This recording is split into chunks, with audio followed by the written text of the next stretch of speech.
네, 안녕하세요. 여러분들 반갑습니다. 금융과 에너지 업종을 누구보다 쉽게 알려주는 데이한 멘토 권혁철입니다. 오늘 LS 에코에너지라는 기업 리뷰해 보도록 할 텐데요. 일단 LS 에코에너지 같은 경우 여러분들도 아시다시피 전력통신 케이블 사업을 영위하고 있다가 신사업으로 여러 사업을 추진 중이라고 밝힌 기업인데, 제가 오늘 말씀드릴 내용들은 뭐냐라고 한다면은 LS 에코에너지가 여태 가지고 있는 모멘텀에 대해서 총 정리를 해보려고 합니다. 그러니까 복귀 형식으로 말씀을 드리려고 하고, 그리고 현재 지금 JP모건 서울에서 매도가 나오고 있는 모습을 좀 보실 수가 있는데, 제가 JP모건 서울에서 매도 물량이 나오고 있는지 잘 판단을 해라, 좀 염두에 두시라고 말씀을 드렸는데, 오늘 좀 많이 나오고 있었어요. 그래서 이 부분에 대해서 좀 말씀을 드리려고 합니다. 같이 한번 확인해 보면서 천천히 얘기 나눠보도록 할 텐데요.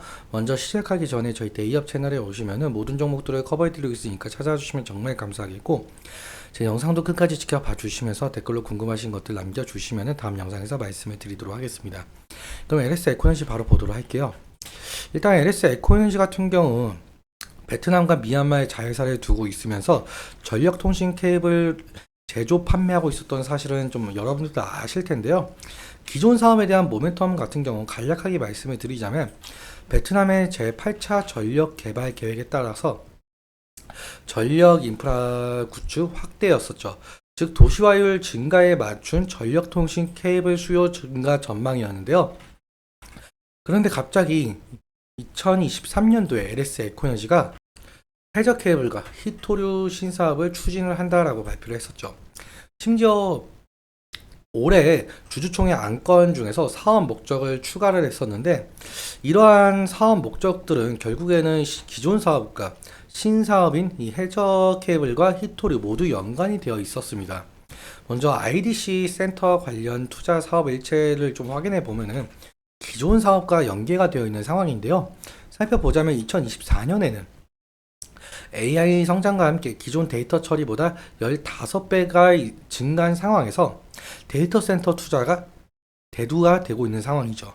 기존 데이터 센터에 비해서 전력을 한 6배 가량 정도 쓰고 있기 때문에 그에 걸맞는 전력통신 케이블이 더 필요하고, 데이터 센터가 더 늘어나는 만큼 기존의 LS 에코에너지의 사업인 이 케이블 사업과의 시너지 효과가 나고 있었다라고 볼 수가 있을 것 같습니다.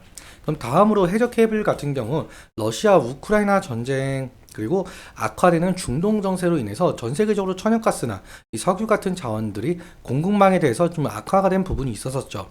그래서 신재생 에너지인 이 풍력이나 태양광 등 각광을 받기 시작했었는데, 이 중에서 해상 풍력 발전을 꾀하는 나라도 상당히 많아졌었습니다.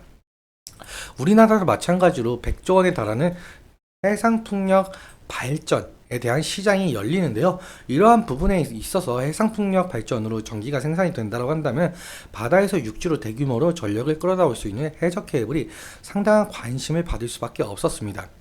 다음으로 넘어가서 히토류 같은 경우는 첨단 산업인 이 반도체 2차 전지에 들어가는 만큼 상당히 전략 자산인데요. 히토류 생산량 1위 국가가 중국이라는 것은 제가 지속적으로 좀 말씀을 드리고 있죠. 그리고 현재 미국에서는 중국의 성장을 억제하기 위해서 이 트럼프 시대 때는 무역 전쟁을, 그리고 바이든 때는 반도체 수출 금지나 아니면은 관세 부과 이런 것들을 하고 있었죠.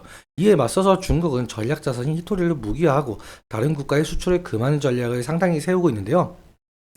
여기서 우리 한국은 히토리 의존도가 중국의 80%에 달하는 만큼 중국 의존도가 상당해서 중국이 수출을 금하게 된다고 한다면 상당 기업들이 손해를 볼 수밖에 없는 구조였었는데, LS 에코에너지가 베트남 광산 업체와 계약을 하면서 공급망에 문제가 없도록 만들고 있었었죠.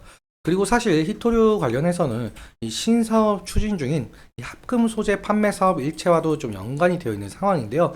뭐냐라고 한다면 히토류 중에서 이 네오디뮴이라는 원소가 있는데, 이 네오디뮴이 이 붕소와 철을 합금해서 만든 것이 이 네오디뮴 연구 자석입니다. 히토류 사업을 통해서 네오디뮴 연구 자석을 만들겠다라는 뉘앙스로 보이고 있죠. 그리고 이 네오디뮴 연구 자석 수요가 점차 계속적으로 늘어나고 있습니다. 이 네오디뮴 연구 자석은 전기차, 그리고 내연기관차, 풍력 발전, 가전제품 등 모터에 들어가고 있는 상황인데, 여러분들도 아시다시피 지금 현재 글로벌 전기차 시장 규모는 상당히 커지고 있고, 그리고 풍력도 앞서 말씀드렸다시피 해상 풍력 위주로 시장 규모가 커지고 있죠. 그래서 이 네오디즘의 수요가 늘어날 수가 있다라고 볼 수가 있겠습니다. 즉 베트남에서 추진 중인 히토류 사업과 시너지 효과가 날 가능성이 있어 보이고 있고, 다시 한번 정리해서 말씀을 드려보자면 결국에는 이 LS 에코에너지는 기존 사업과 신사업의 연계성을 바탕으로 매출 증대 효과를 누릴 수 있다라는 전략을 내세우고 있습니다. 그러면 차트와 수급적인 측면 좀 함께 살펴보도록 할게요. 오늘 LS 에코에너지가 마이너스 2%로 하락 마감을 해야 하는데, 아래 꼬리가 달린 모습을 좀 보실 수가 있겠죠. 약 한 마이너스 4% 정도까지 빠졌다가 아래 꼬리가 달리면서 그나마 마이너스 2%대에서 좀 마감을 했는데요. 일단 지지 라인 같은 경우 제가 저번에도 말씀을 드렸었지만 이 부분에서 지지가 일어났었으면 상당히 좋았을 거다. 하지만 결국에는 이 라인을 이탈을 하면서 우리는 2차적인 지지 라인이 어딜까 좀 생각을 해봐야 된다라고 말씀을 드렸었습니다. 2차적인 지지 라인 같은 경우 이 가격 레인지가 될 가능성이 높다라고 말씀을 드렸었고, 그리고 어제 이 가격 레인지에서 지지가 일어나면서 상승했었던 모습을 보여주고 있죠. 하지만 오늘 하락을 한 모습을 보여주고 있는데, 다시금 이 2차적인 지지 라인을 지지받고 상승을 할지 그 부분 좀 지켜봐야 될 것 같고요. 만약에 여기 이 가격 레인지까지 이탈을 하게 된다고 한다면은 3차적으로 이 부분까지는 좀 볼 수가 있을 것 같습니다. 하지만 여기 라인까지 이탈하게 된다면은 결국에는 리스크적인 관리는 필요할 것으로 보이고 있고요. 그리고 수급적인 측면도 함께 살펴보자면, 제가 4월 29일로 날짜를 설정해 놨는데 4월 29일 날짜로 지금 상승했었던 모습을 보여주고 있죠. 그래서 제가 4월 29일 날짜로 좀 설정을 했고요. 4월 29일부터 개인 같은 경우 47,000주 정도 매도가 진행됐고, 외국인 같은 경우 116만 주 정도 매수가 진행이 되고 있죠.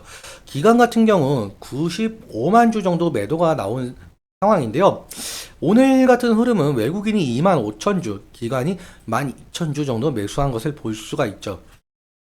그러니까 오늘 같은 흐름은 개인의 매도세를 외국인과 기관이 좀 받아줬다라고 볼 수가 있겠고요.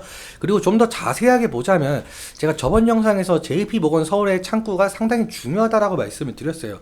왜냐라고 한다면 JP모건 서울이 어제 같은 경우 57만 주 정도 매수가 나오고 있었는데 지금은 50만 주가 남은 상황이죠. 그러니까 오늘 JP모건 서울에서 약 한 8만 주 정도 매도가 나왔다라고 볼 수가 있을 것 같아요.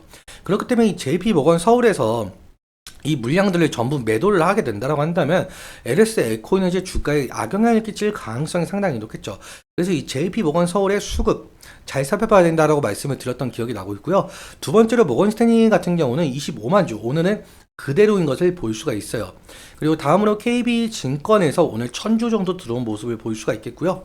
신한투자증권 같은 경우 오늘도 한 2만 주 정도 들어온 모습을 볼 수가 있죠.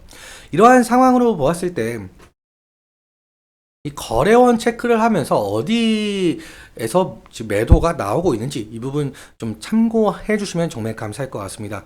아무튼 오늘은 여기까지 말씀을 드리면서 오늘 내용 여러분들께 도움이 되셨다면 구독과 좋아요 부탁드리고, 그리고 오늘 말씀드린 내용과 차트적인 부분에 대해서 제 개인적인 견해가 많이 껴있다 보니까 여러분들의 주관적인 견해와 함께 투자를 하여 현명한 선택하셨으면 좋겠습니다. 오늘도 시청해주셔서 감사하고 지금까지 멘토 권혁철이었습니다. 감사합니다.